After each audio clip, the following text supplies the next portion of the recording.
Sobat Full Halo, Tank. Assalamualaikum. Kembali lagi nih di Bincang-Bincang Mobil. Ya. Kali ini ada gua Mbak Ivan. Ada gua Rehan, Ada gue ada di belakang, sekarang gue duduk di belakang. Gantian. gantian. Yang menulis nama tes kenyamanan. Iya. Oke. Mau ngobrolin apa kita hari ini? Ya, kita tahu ini dong. Kita lagi naik mobil apa? Oh, kali ini kita akan menaiki mobil idaman para wanita independent woman, Oh, yaitu Mitsubishi Pajero Sport Dakar. 4x4. Wah, 4x4 ini speknya tertinggi dan termahal. tuh. Greatest of all time. Wih. Jadi gold. Kalau pun kebetulan berapa harganya? Harganya sekitar 700 hampir 760 jutaan lah kurang lebih ya. Kalau kayaknya harga 2025 kayaknya akan ada penyesuaian karena sesuai option pajak ya. Dan ini yang terbaru ya, yang sudah facelift 2024 kemarin di Gias. Ya. Nah, ini kebetulan kan mobilnya adalah mobil mesin Diesel. diesel.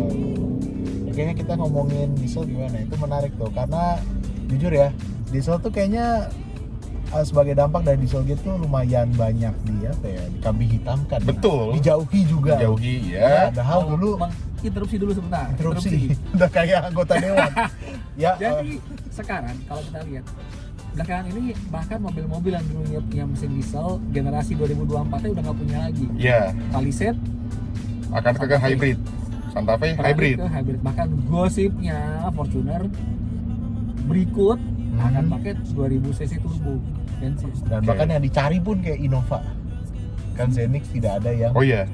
diesel lagi. Padahal dulu di sebelumnya diesel tuh lumayan penjualannya lebih tinggi daripada bensin. Ya, bahkan di 2024 Innova diesel itu rate of acceptance-nya masih sangat amat tinggi.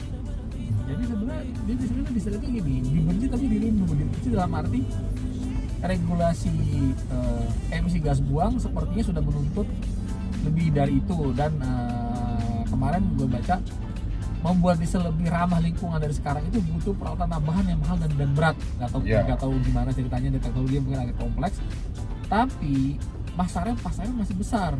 Ya. Makanya kenapa Toyota masih belum mau menyudahi Zenix Innova. Innova Reborn diesel kan pasti karena marketnya masih tinggi kan, acceptance kan Ya. gitu. Diskusi kita kali ini kita begini. Nah, tapi gini, kalau gue rasa lebih ke arah diesel ini bukan satu hal yang harus tergantikan, tapi juga harus saling melengkapi.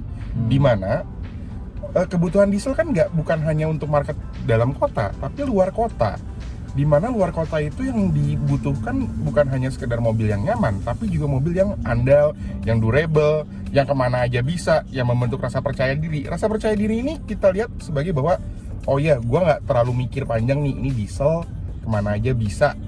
Terlepas urusan solar itu belakangan, tapi minimal dia punya rasa, oh, gue bisa lebih tenang nih pakai diesel nih ya. Jadi kemana aja tuh kayaknya kok gue tuh lebih yakin gitu loh pakai diesel. Dan ditambah lagi diesel itu untuk orientasi jangka panjang masih sangat reasonable. Dalam artian reasonable-nya ini lebih ke perawatannya masih sangat simpel lah untuk dibandingkan mesin-mesin dengan teknologi kekinian. Dan ditambah lagi kalau untuk diesel common rail, walaupun dia canggih tapi orang masih punya kemampuan untuk bisa ngerawatnya gitu loh. Nah, mungkin kalau menambahkan nih, diesel ini tidak hanya, kita bicara nggak hanya mobil penumpang loh. Untuk Yeah. komersil diesel tuh masih sangat masuk akal. Definitely.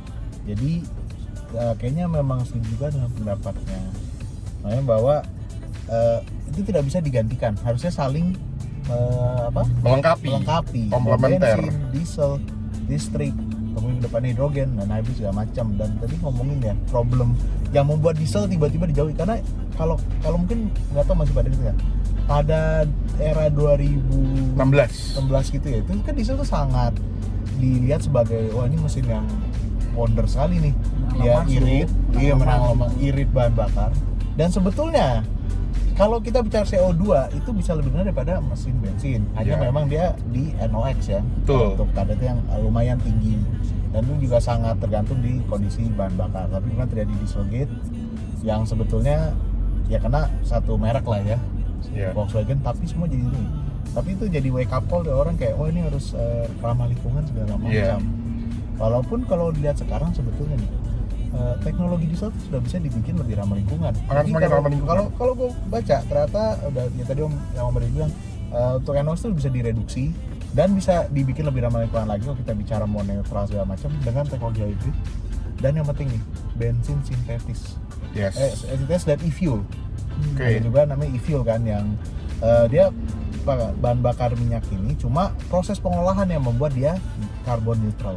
Oke, nah ini berbicara soal bensin sintetis, pengembangan demi pengembangan itu terus dilakukan. Betul. Dalam hal ini konteksnya bukan hanya perusahaan migas, tapi juga petrokimia.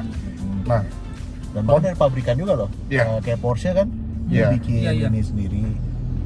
dan potensinya sangat besar kalau kita bisa bilang kalau ada sebuah bensin sintetis, karena bensin sintetis ini modelingnya akan menyerupai SAF, Sustainable Aviation Fuel, di mana secara ketahanan dan resistensi energi memang masih perlu untuk pengembangan lebih lanjut, tapi setidaknya ini menjadi salah satu peluang di mana mesin diesel ini bisa tetap survive. Ya. Kita dalam industri otomotif, diesel itu tidak hanya berkaitan dengan durabilitas saja, tapi juga berkaitan dengan ketahanan energi. Karena diesel ini tidak hanya untuk kebutuhan kendaraan saja, tapi juga mesin-mesin, banyaknya mesin itu juga masih mengandalkan diesel. Kereta api juga masih pakai diesel. Komersial pasti diesel masih banyak. kuat sih, tapi kalau kita bicara passenger kan sepertinya entah kenapa pengembangannya orang lebih prefer ke bensin hybrid ya. Iya. Iya, kayak Karena apalagi sempat ada tuh pembahasan kemarin di Facebook, kenapa sih nggak diesel hybrid? Nah, karena diesel hybrid itu tidak memberikan nilai tambah. Iya. Efisiensinya diesel di putaran rendahnya percuma buat apa? Karena motor itu kan mengkomplementari mesin bensin yang torsi di atas kan, Iya. power ya kan. Nah, Betul. kalau diesel udah di bawah, buat apa dikasih motor listrik? Malah jadi berat. Iya. akhirnya hanya itu untuk memenuhi regulasi kan, Iya. harus emisi. Makanya kebanyakan diesel itu malah hybrid kebanyakan. Betul. Ya, Dan itu cuma lebih dari 5% kayak di Hilux sebenarnya. Iya. karena itu lagi lebih emisi dan mungkin balik lagi dong yang ke passenger itu sebenarnya menurut saya bukan dari demand juga loh, tapi dari regulasi dan apa bahasanya ya, bagaimana diesel itu tuh di image-nya di publik. Iya. Ya, Persepsi. itu persepsi karena pernah nonton dokumentarinya Deutsche Welle tahunnya 24 ya 23 itu, bahwa masih banyak pengguna diesel VW yang lama gitu, dan mereka kenapa belum ganti, oh ini mobilnya ini kok apa Masih enak. masih enak, Masih reliable.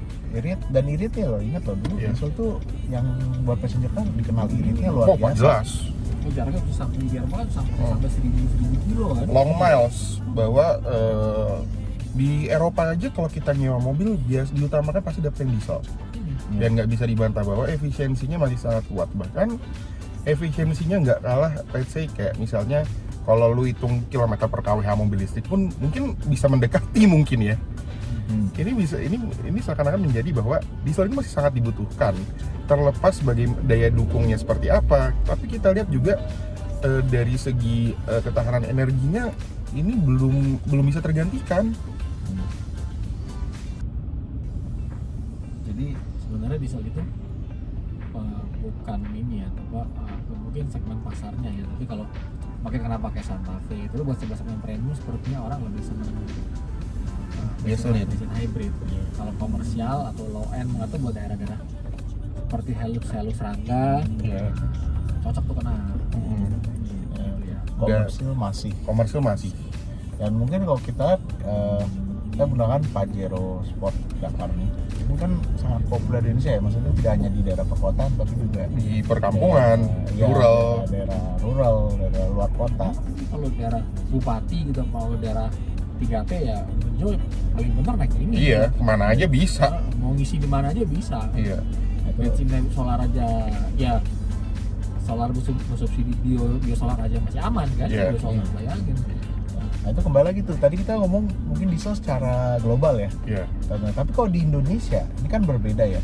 Diesel punya image sendiri, Betul. terus juga ya kayaknya memang pengguna diesel ya. Oke, Kan? iya. Jadi kayak oke, lo bisa mewakili nih, lo punya image sendiri, dan ya entah kenapa sekarang juga tidak semua nih ada beberapa negatif lah ya, Iya. cumi-cumi segala macam. Oke. Nah ini Yang Menarik salah nih. bukan dieselnya sih. Ya salah bukan dieselnya dan juga Tapi mereka itu orang-orang itu memang mohon maaf ya bangga sekali, oknum-oknum ini bangga dengan kedieselannya, bahkan dengan sengaja membuat begitu mencumi asap hitam itu kan. Iya. Nah itu dan terus mereka kan jadi malah aduh mana sih gitu. Tapi juga bisa jadi peluang bisnis ternyata. oh iya. Tapi ini gak sih dulu pernah ya tuner ini. Nah dia pernah bilang bikin diesel kencang tidak perlu nggak harus cumi-cumi karena di Betul. sini di mindsetnya adalah kalau mau kencang harus cumi-cumi. Padahal sebenarnya enggak juga Nggak ya. juga. Nggak juga. Karena ya kembali lagi ini menyangkut lingkungan. Ya, hajat hidup orang banyak. Ada hidup orang banyak ya. Toh 320D juga nggak cumi-cumi, tapi kenceng banget kan. Ya. Nah, Dan terus- kan diesel-diesel yang dipakai sama Pajero, Fortuner ini kan sudah cukup advance harusnya. Iya. nah tapi apakah didukung dengan Bahan bakar ya. Bahan bahan bakarnya. bakarnya? Nah, Nah, saya merasa sama pendapatnya Rehan nih sebagai pengguna diesel. oke. Karena gua hampir nggak pernah diesel. Gua nggak Oke. pernah diesel. Oke, kalau gue bilang pendapat gue adalah diesel itu kenapa gue gue beberapa kali menggunakan mobil diesel karena satu durability, kedua gue sering jalan jauh, sehari tuh rata-rata commute gue bisa di atas 100 kilo. Itu menjadi salah satu alasan kenapa gue masih akan menggunakan diesel. Terlepas gue juga menggunakan listrik, tapi diesel itu sebagai kendaraan yang paling salah satu yang sering kita pakai. Dan mungkin kalau untuk diesel ke listrik dependensinya adalah bahwa diesel tetap menjadi salah satu backup yang paling baik. Nah, diesel kenapa diesel itu masih sangat pas, karena balik lagi ke jarak tempuhnya, nyaman. Nah, orang ngejar butuh diesel itu karena butuh mobil yang nyaman dan butuh mobil yang durable.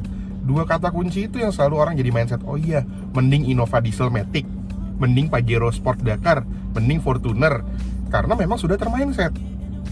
Balik lagi, orang mindsetnya adalah, oh iya naik mobil diesel aja, karena apalagi kalau orang yang tinggalnya di luar daerah Jakarta, kayak misalnya di Jawa Barat, Jawa Timur, atau misalnya commute-nya misalnya bisa dari Jabodetabek Punjur dia kunjungin semua, pasti mereka akan lebih memilih diesel. Misalnya di Bojong Koneng, Bojong Kulur juga Ya pasti diesel, iya. Gitu loh. Kita ngeliat juga kan orang yang perilakunya pakai diesel itu rata-rata kilometernya biasanya itu 1,5 kali lipat lebih besar dibanding bensin. Ini kita bisa lihat. Setahun misalnya bensin itu sekitar 20-25 ribu, itu bisa setahun bisa 50-40 sampai 50 ribu. Di daerah-daerah pinggiran wilayah itu setahun itu bisa jauh sekali mereka pakai, karena mereka merasa diesel ini terlepas dia berisik atau enggak, tapi ada manfaat yang lebih buat mereka. Dia tenang, dia nyaman. Tenang ini dalam hal diesel ini memberikan peace of mind buat si konsumennya. Itu yang mau dibawa sebenarnya dari segi behavior orang yang pakai diesel. Tapi perlahan diesel ini ternyata juga bisa jadi peluang yang menarik. Dimodifikasi lah, dijadikan apalah. Dan kenapa mereka bisa melakukan hal seperti itu? Karena potensinya besar. Kedua, budget yang untuk dikeluarkan untuk bisa memodifikasi mesin tersebut tergolong masih reasonable untuk kantong-kantong mereka ya, untuk golongan mereka masih sangat reasonable. Jadi, oh ya makanya nge-remap ECU aja tuh kan itu salah satu standar minimal lah ya yang dilakukan oleh banyak pihak. Ini kita lihat sekarang harga biaya remap ECU itu tuh tergolong sangat terjangkau ya, terlepas itu sebagai bagian dari jasa. Terus di dyno tesnya kadang-kadang yang aktual sama yang realitanya kadang bisa lebih besar yang aktualnya. Misalnya sama spek ya. iya, di speknya bisa 144. Itu kalau di realita 105-157 ini rujukan di Fortuner VNT ya. Itu kita lihatnya seperti itu. Nah, sekarang kalau kita lihat dari segi behavior penggunaan energinya, memang harus diakui gak semua orang yang membeli mobil diesel ini menggunakan bahan bakar yang tepat. Oh iya, kenapa dia pakai? Gak semua orang mau pakai Pertamina Dex atau Dexlite lah, atau pakai bahan bakar yang memang setannya tinggi. Ya karena mereka menganggap, oh iya diesel, solar semua sama aja. Yang penting filter cepat ganti. Kedua, mobilnya karena running terus. Kecuali dia makainya hari-hari tertentu pakai diesel, baru dia pakai untuk bener-bener dia push to the limit dari energi yang mereka gunakan. Nah, kurang lebih seperti itu. Gue ngelihatnya lagi-lagi kembali lagi diesel itu karena faktor kebutuhan dan emosional itu sebagai bagian dari bonus. Jadi sebenarnya perlu edukasi juga nih ya soal penggunaan bahan bakar yang tepat. Dan Iya. juga sebenarnya ini kembali ke infrastruktur bahwa bahan bakar di kita ini masih ya kurang ya. Ya utama juga ini ya, mungkin ada dulu sempat ada isu oktan sempat ya. Terus juga kalau kandungan sulfur seperti itu Iya. di sini masih tinggi sekali. Betul. Jadi memang tidak bisa satu sisi aja ya, katakanlah misalnya pabrikan mengeluarkan diesel dengan canggih ini udah kayak common rail segala macam, tapi kalau tidak didukung infrastruktur ya Nggak jalan sama juga. nggak jalan Iya. juga. Nanti kembali ke apa mindset nanti ada yang rusak cepat rusak ya, diisinya misalnya biosolar tapi common rail Iya. harusnya tidak boleh. Karena secara resmi juga pabrikan memang pasti ada toleransi, tapi kan nggak semua pabrikan juga bisa dikatakan hampir semua pabrikan mungkin pasti akan memberikan yang terbaik dan edukasinya harus tepat. Tapi kadang-kadang human capitalnya merasa dia paling tahu, ya udahlah isi yang paling rendah. Misalnya gini, Innova diesel Euro 4, Pajero Sport Euro 4.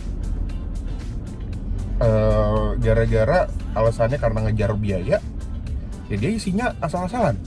Salah. Iya, tanpa pakai entah sekarang pakai zat aditif bla bla bla, tapi mereka ya udahlah karena toh runningnya jalannya cepet terus, gua bisa kilik-kilikan, jadinya seakan-akan banyak hal yang mereka skip untuk melakukan maintenance dengan baik.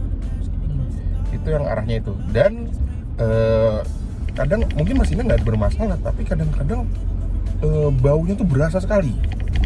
Nah itu kadang-kadang bisa menjadi hambatan juga gitu. Dan asap itu. Iya, asapnya juga putih banget. Karena itu asap putih itu biasanya kerap menjadi variabel diesel ini terawat dengan baik atau tidak. Nah, jadi Om Rehan tadi kan udah ngomongin tuh Om Rehan sebagai pengguna mesin diesel dan juga beberapa tentang kultur pengguna mobil Indonesia. Nah, kita ada satu tuh yang belum terjamah kayaknya, yang tentang soal cumi darat nih. Tadi kita udah nyinggung dikit. Ya, Tapi kalau pendapat lu sebagai pengguna diesel ya. itu gimana tuh? Oke, cumi darat ini adalah satu bisa jadi peluang, tapi juga bisa menjadi budaya. Tapi kadang-kadang netizen ini nih kadang kidding. Itu kan memang militansinya sangat tinggi ya. Mungkin Dan nggak rusuh. rusuh iya pasti. Tapi nggak semua dari netizen yang menggunakan cumi darat ini menggunakan mobil diesel.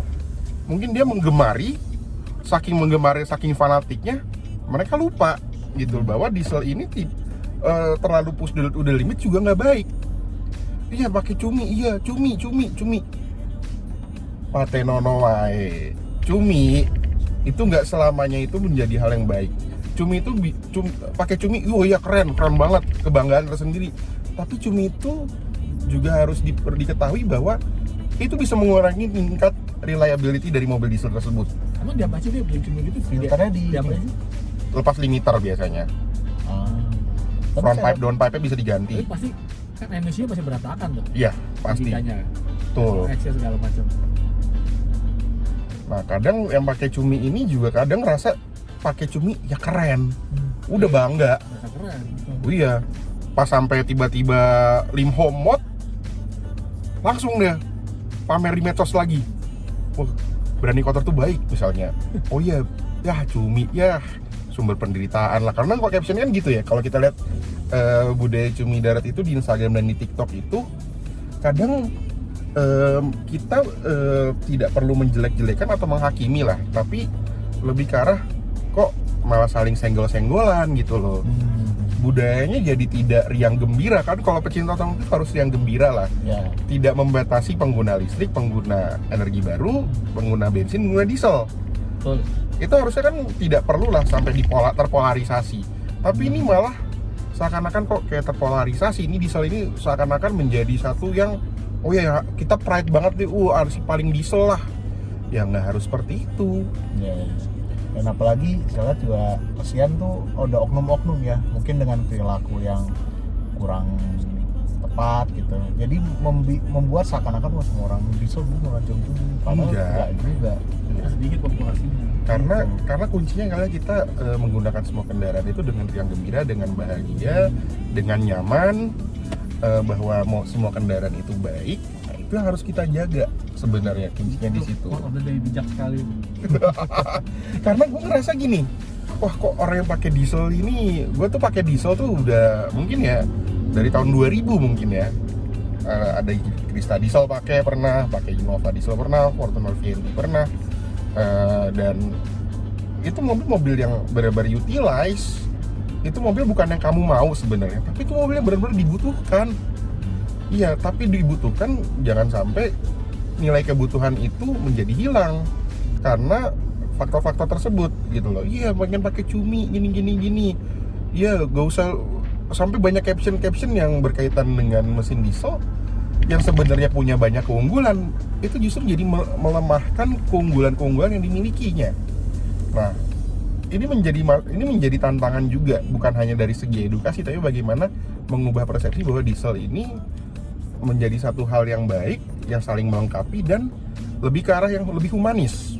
Loh, Karena gue ngerasa tidak bisa dikatakan oh iya pakai cumi itu baik, pakai cumi itu oh iya cumi itu tuh sebuah hal, iya, tapi cumi lagi-lagi cumi itu kalau tergantung kita melihat dari sudut pandang mana. Karena cumi ini juga bisa menjadi culture yang baik apabila edukasinya juga sudah tersampaikan, human capitalnya sudah tersampaikan bahwa cumi ini tidak hanya sekedar kencang, cumi itu adalah bentuk solidaritas, tapi ya menempatkan di waktu yang harus tepat. Misalnya gini, oh iya ngeblayer cumi lagi di jalan tol, beretika nggak? Ya tidak. Tapi kalau misalnya jadi ya cumi-cuminya itu misalnya di tempat yang tergolong tertutup, dijadikan sebagai kompetisi dan zonanya itu aman, itu pasti akan lebih baik. Karena gue ngerasa kita melihat di media sosial kok yang main cumi ini tidak pada tempatnya gitu loh, memencumi-cumikan sesuatunya ini. Misalnya lagi jalan tol asapnya bisa, percaya atau tidak, beberapa orang merasa kesal karena asapnya tuh ngalangin orang untuk nyetir di jalanan. Iya. Yang ngalangin banget tuh. Iya. Belum kalau naik motor pasti enak. Iya. Mabuk. Iya. Kadang jangan sampai ada netizen, ada orang ngeviralin membawa sumpah serapah. Itu bakal kejadian biasanya tuh. Kan orang itu makin senang kan. Iya, dan makin tenang Iya. biasanya. makin Kontroversi makin senang. Iya, jangan sampai. Nah itu yang kita lihat. Oh iya, budaya cumi ini ditempatkan satu harus secara humanis, kedua memang wadahnya sudah mulai ada dan jelas, tinggal bagaimana menempatkan yang umum itu ditempatkan yang harus yang baik, karena jangan sampai melakukan cumi justru mengganggu ketertiban orang lain. Nah, sekarang kita ngomongin mobil aja deh sebelum menutup. Mobilnya nggak dibahas dari tadi. Iya. Impresi soal Pajero Sport. Oke, kalau gue Nyetir. kalau gue bilang Pajero Sport itu bukan mobil yang memang mobil yang mewah dari segi harga, ya. Tapi ini mobil yang benar paling dibutuhkan, paling utilize untuk harian, kemana aja bisa, mau branding pun bisa, ketemu orang bisa, belusukan apalagi, dan bisa buat jalan jauh, nyamannya oke punya. Tapi harus diakui Pajero Sport ini sudah berusaha hampir 9 tahun, yang dimana dari 2016 ya. dari 2016, yang dimana perlu regenerasi baru lagi. Terlepas ini dari segi penampilan, Pajero All New itu yang 2016 masih fresh, tapi tetap usia tidak bisa berbohong. Dan gue harus bilang dari segi tenaga dan performa ini masih yang terbaik. Kira-kira bisa kan bikin Pajero Sport diesel lagi nggak ya? Nah, tergantung. Kan infonya kata Mbak Ivan, Mitsubishi udah nggak mau bikin. Tadi kita bahas sebelum syuting, Iya. udah nggak mau bikin mesin diesel. Iya. Tapi akan menarik kalau misalnya Satu bisa dikembangkan dengan mild hybrid atau diesel yang berbasis biofuel atau yang sintetik.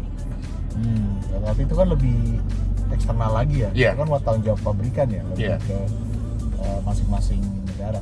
Tapi kalau bicara apakah bisa nggak itu ini karena Triton kan masih ada diesel. Iya. Triton yang baru kan Pajero Sport dan Triton itu kan saudara kan, sebenarnya seperti halus dan apakah bisa jadi dengan Mitsubishi ini merubah pikiran, karena itu kan berita yang lumayan beberapa tahun lalu ya, masih rame-ramenya efek dari Dieselgate bahwa mereka mulai stop itu 21.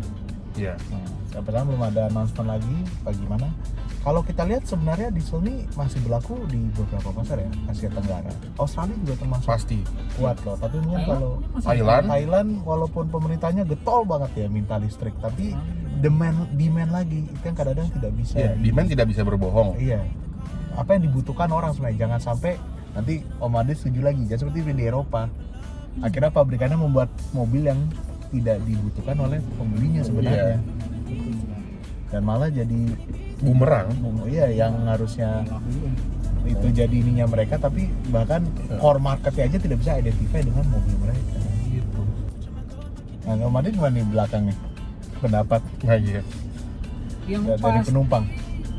kalau menurut gue sih gue bisa paham banget kenapa, bentar gue sekali ya. Ya. Gue bisa paham banget kenapa mobility itu laku, karena nyaman. Dan kayaknya agak lebih ada improvement dari 2016 deh ini. Definitely. Kayaknya perasaan kan 2012 jujur, maaf nih Mitsubishi nggak enak. 2016 goyang, wobbly biasa. Kalau dulu suka dengar dari kelasan ngomongnya wobbly biasanya. Ini enggak, enak, solid. Jadi ya balik lagi yang ke tadi kita bahas sebelumnya gitu, diesel itu antara keinginan pabrikan dan tuntutan regulasi pemerintah dengan permintaan pasar. Ini harus mencari titik tengahnya nih, karena kalau Indonesia nggak ketemu nih di beberapa negara. Iya. Ya. Buat Indonesia sih bukan isu pasti. No issue. Karena memang kita masih dari segi ketahanan energi diesel masih sangat dibutuhkan. Saya kalau lihat kayak begini gitu Pajero Sport ya, kita pastilah untuk 2025 mungkin perlu ada perbaikan dari sisi infotainment lah, pastilah. Interface ini udah 2010-an banget ini. Iya.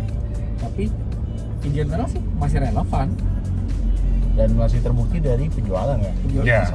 Fakta stabil. Fakta kuantitatif itu adalah kunci bahwa mobil itu seberapa tingkat penerimaannya udah masih bagus.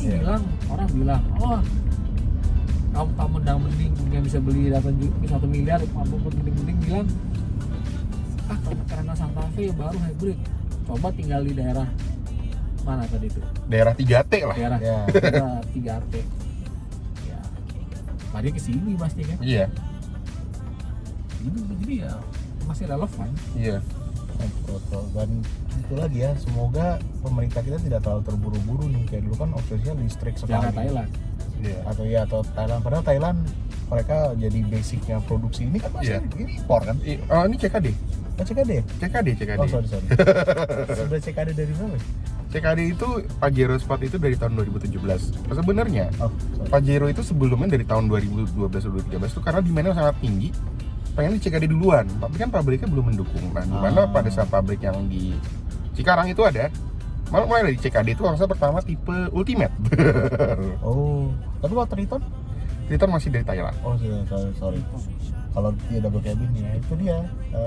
Jangan sampai demand yang dibutuhkan apa, tapi karena regulasi dan segala macam pabrikan tidak bisa memberi, dan akhirnya malah mereka yang jadi masalah nanti pabrik mau ditutup kayak di Jerman. Nanti yang demo ininya, pekerjanya pusing semua. Ini panjang urusan ini harus berhati-hati sih, karena bisa menimbulkan multiplier effect. Dari industri otomotif multiplier effect sangat tinggi, dan bahkan industri otomotif itu banyak variabel secara makro yang mempengaruhi A ke B. Maka dari itu setiap keputusan akan mempengaruhi hal yang lain. Paling gampang kalau kita begitu tangkap toprak aja kan, bangkrut kan. Pabrik kan paling gampang ya. Iya. Banyak ya. Belum lagi kita ngomong pendukung kan, industri pendukung. Supply chain lah. Supply chain, value chain, you name it lah, itu benar-benar harus dijaga dengan baik. Wah, luar biasa nih diskusinya. Udah kayak Banyak quotes juga dari Pak Rehan. luar biasa kalau emang lagi kuliah ngomong kuliah. Lagi kuliah, bentar lagi lulus, amin. Amin. Oke deh, jadi terima kasih banyak nih Ya. sudah menonton video kita kali ini. Gua dan Mbak Ivan. Gue Rehan. Gue Adi di belakang. Terima kasih sudah menonton. Jangan lupa sampai bertemu di video selanjutnya. I see where I see you. Bye. Bye.